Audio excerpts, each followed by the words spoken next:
You can become a completely new person seemingly overnight. And the challenge really is, do you believe that? I remember when I was in my late formative years, my late teens, early 20s, I was going through a bit of a transformation in my own personality. I had lived a lot of my, maybe between 15 and 18, sort of following in my brother's footsteps, thinking that I wanted to be him, thinking that I wanted to mimic his personality because I liked the way that he did things. I thought it was cool. And ultimately I found him going down paths that I didn't want to see myself in, recognizing that maybe I wasn't quite the introvert that he was, and there was more to be explored in my own self, in my own psyche. With that realization, by the time I'd gotten to the age of 19 or 20, I recognized that I had to make a big change in my life because I was in kind of a dark, drug-fueled, sorrowful, pity me type of place. And I didn't really like it. I wasn't comfortable being around myself. I wasn't comfortable around my friends even that much. So this was a subconscious process that I wasn't really aware of what was on the other end of it, but I knew I had to step into.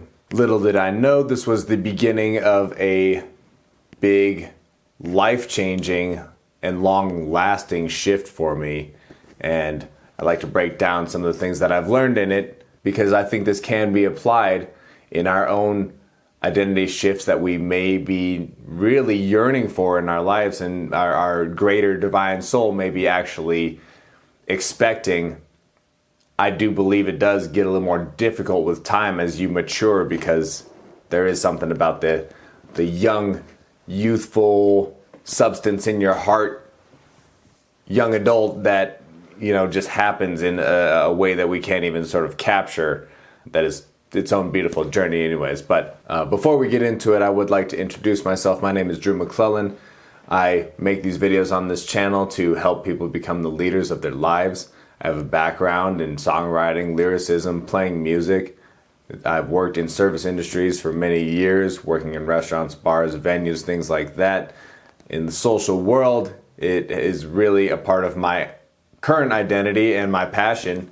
And moving forward, I've been helping people with brand development, mostly personal brand development and content creation online. Thanks for joining me on this journey. Let's get into the video. If I could look back and think about what I remember, what was one of the catalysts for me in my first young adult identity shift, I would talk immediately about the self-talk, the positive self-talk that I began in myself that was lacking before.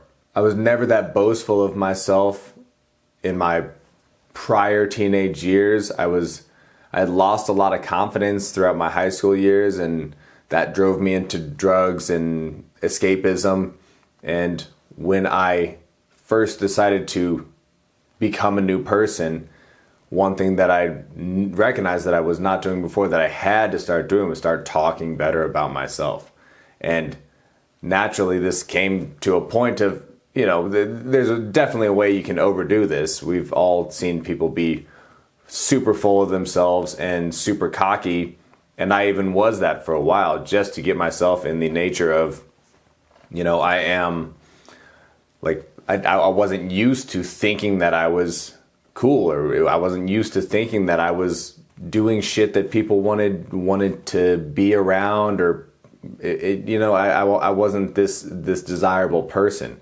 I was this recluse in my past identity. So a major shift was just asserting myself and talking positively, and even being over the top, over exercising this thing, and talking about how dope I was and how fly I looked today or whatever.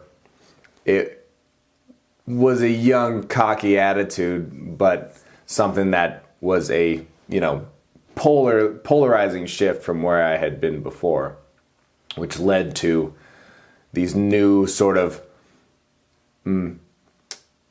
little facets of my personality that were not yet explored. They say that, making a pattern break is a huge part of the identity shift. I 100% agree. This was, in my form, a way to open up all these new gates of self-exploration, tapping into someone that I knew I could be, but prior to that was afraid to be.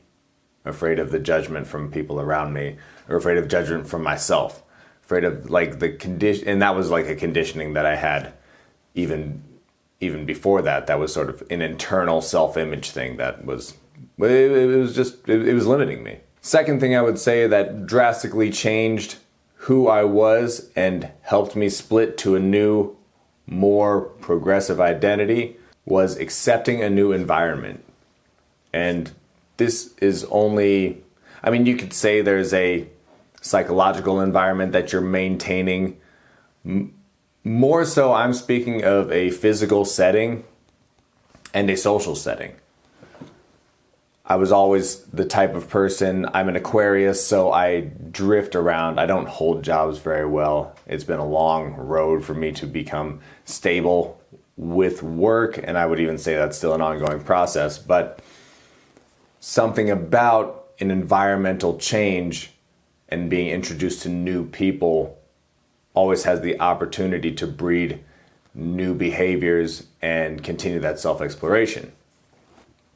For example, I had moved from my hometown to the city, and I was living in a crappy little basement at the time, but I was in a new job.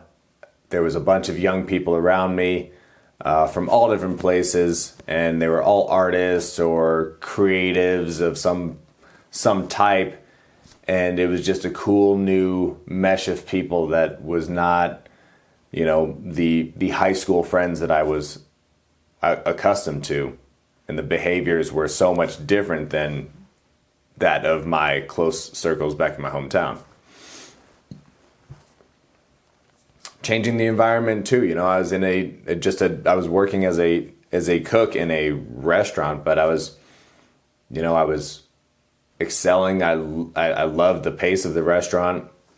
I had a new boss who was somewhat of an esteemed chef out from the East Coast, and he really encouraged me and he believed in me, gave me raises right away. He saw my work ethic, and it was just a moment to really start driving in a positive motion. I 100% am thankful for the people who were there to sort of lift me up and change my attitude about things. Who could see that I was in this state of my life, this state of growth, this state of transformation, trying to find myself, and these people were here to say, here's some security, here's what you can do, and we believe you're doing good work. We see the potential in you. The last thing I would really say that was integral to this transformation, was integral to this identity shifting, was just the subconscious adoption of completely letting go. And this, like I said, this was not a conscious action that I made. I wasn't, I didn't wake up every morning and I said, oh, I'm going to completely let go today. I didn't wake up and try and say, oh, I'm dissolving I'm dissolving any preconceived notions of what my life is supposed to be. Is a very subconscious thing. And this is kind of the benefit that I was talking about earlier of, just being a younger person and, going after it and getting it and not being so focused on, the prize or even what you're looking for. I noticed within probably 60 to 90 days of moving my life from city to city, getting integrated in a new workflow and a new social environment, whatever I was looking for was already happening. I was living in the moment. I wasn't really making any plans. Was grateful for the new experiences. I was interested in meeting new friends,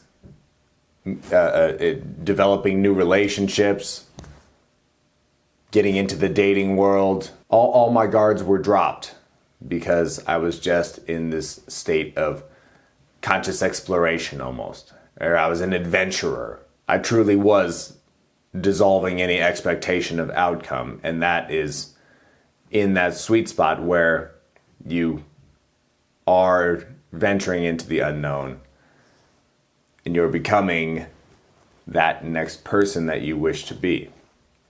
There 100% is an element of fake it until you make it. You don't. It really is a weird phrase, and I think it doesn't really work for grandiose dreams and stuff like that. But I do think it works on the path of regular life. Honestly, it is the moment that you start identifying with the person that you want to be, the moment that you find the confidence in the person you're becoming without avidly saying like, oh, this is not who I am. I am fake. I don't deserve this or anything like that. You're identifying with your future self. And that future self is always at the door. I think over time we forget that we have the capability to do that. It does get harder. As we mature, we rationalize things in different ways. But it's not impossible. It's still not impossible. As you grow into adulthood, like I'm 36 right now, like I do not see myself as having to calcify this character right here. I'm still malleable. I'm still free to exercise new parts of myself, and that self-exploration can continue on and forward if you allow it to.